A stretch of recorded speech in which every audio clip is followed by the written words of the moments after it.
श्रवणर सौभाग्य आम समस्त को प्राप्ति होइछि।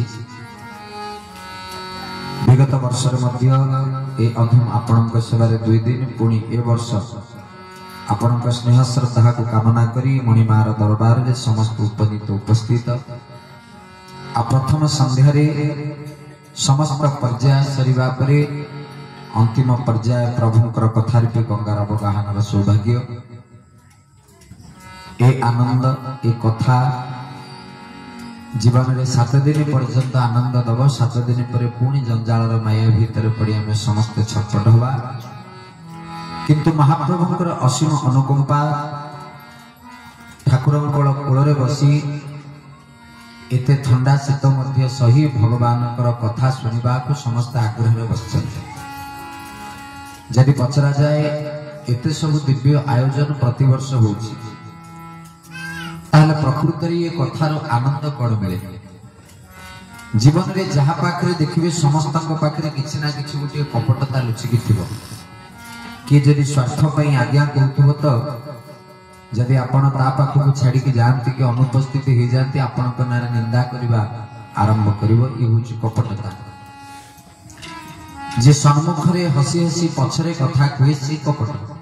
संसार रे जेते कथा आउ जेते कर्म ये सब होची कपट तादरे भरी थिवो, किंतु श्री जगन्नाथ दास कलम कले भागवत रे कपट भाव जार नाही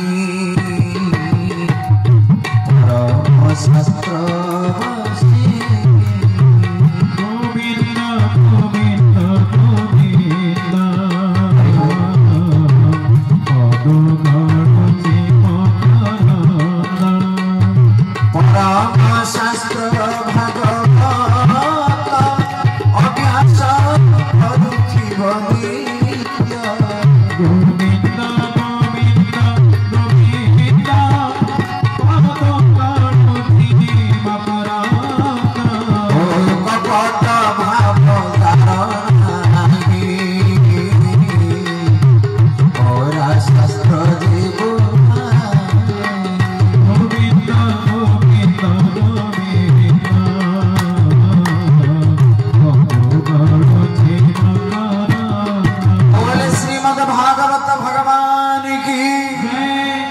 कपट भाव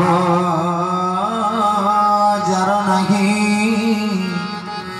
संसार रे जेते प्रकार कथा से व्यथा दब, किंतु सारा विश्व ब्रह्मांड रे गोटे कथा सेठी केबे व्यथा न थाए, केवल प्रभुंकर कथार आनंद थाए। जोटी कपटता केबे रही पारे ना, निष्कपटता थाए, से होची परम शास्त्र भागवत। ये भागवत शास्त्र प्रथम दिन कथारे भागवत महात्म्य को श्रवण कथा। ये भागवत श्रवण महात्म्य प्रकृत रे कौन? खाली जे मरीगला बेले प्रभुंकर भागवत ग्रंथ पाठ को पारायण करदेले जे से उद्धार हो से कथा नहीं। ये कथा केते बेले उद्धार करिवो? भागवत जे सुनिदेले उद्धार हो शेष बेल को रोग शज्यार पड़ी मरिबा को किछि क्षण बाकी थिवो। वरिष्ठ लोक माने कहते ता कानर टिके भागवत पाठ कर से उद्धार हो। तामान जीवन रे जेते पाप जेते अपराध थी सी भी क्षय हम ना? प्रकृत ये कथा शुणीगला सब पाप क्षय हो जाए। कथार प्रकृत मूल्य कौन आ कौन कारण देले भागवत रे? कहले से पर्यंत से कथा के उद्धार करबनी। जदि मरी जाइथिबा लोकटी किछि क्षण रोग शज्यारे पड़ी जाऊ, किछि क्षण जीवाक अछि, तथापि ता कानरे जेते बड़ पाटरे माइकी वॉल्यूम बढ़े कि भागवत सुनाओ, शास्त्र कहले तथापि से उद्धार हब। केतेबेला पर्यंत ना शज्यारे पड़ीथिबा लोकटा जे पर्यंत तुमे शुणुथिबा कथा ऊपर ध्यान नथिबो, जे पर्यंत ता कानरे भागवत जबरदस्त शुणुथिबो, किंतु ता मन जाइकी थिबो कोठी टंका रखिछि, जमी बाड़ी केते अछि, केमिति टिके जदि भलरे कथा कहि पारंती पुओ कानरे टिके कहि दियंती, कि कोठी सोना रूपा लुचे के रखिथिबी स्त्री कानरे कहि दियंती। ए कथा से मरि जिबा पूर्वरु किछि समय भावे सेतबेले ता दान कानरे जेते प्रकार भागवत रामायण महाभारत शास्त्र सुनिले मध्य से जीवन रे उद्धार हब कौन तार विपरीत बदल नरक भाया जगह पाइब। प्रेम से बोल आनंद कबार। तेणु से पर्यंत ये भागवत उद्धार करेनी जे पर्यंत प्रभुर कथा को प्रभुर पाठ को मन दे कि न शुणी।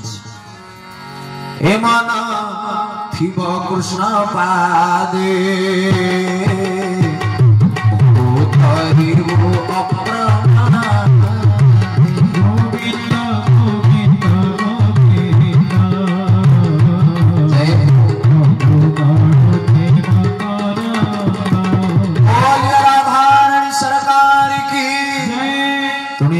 थिब कृष्ण पादे भगवतरिबु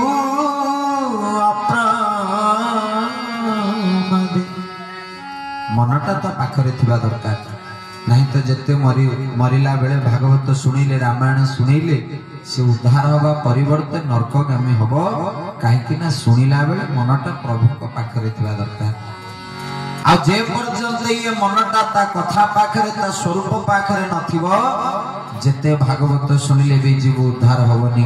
परीक्षित महाराज हाथ जोड़ी देले सुखदेव भगवान बोले महाराज सतरे कोन केवल मरी गला बेले ता पाखरे भागवत शुणी देले से बंची थिबा लोकटा उद्धार हो जाए। सुखदेव भगवान टिके हसी देले कहले बाबू रे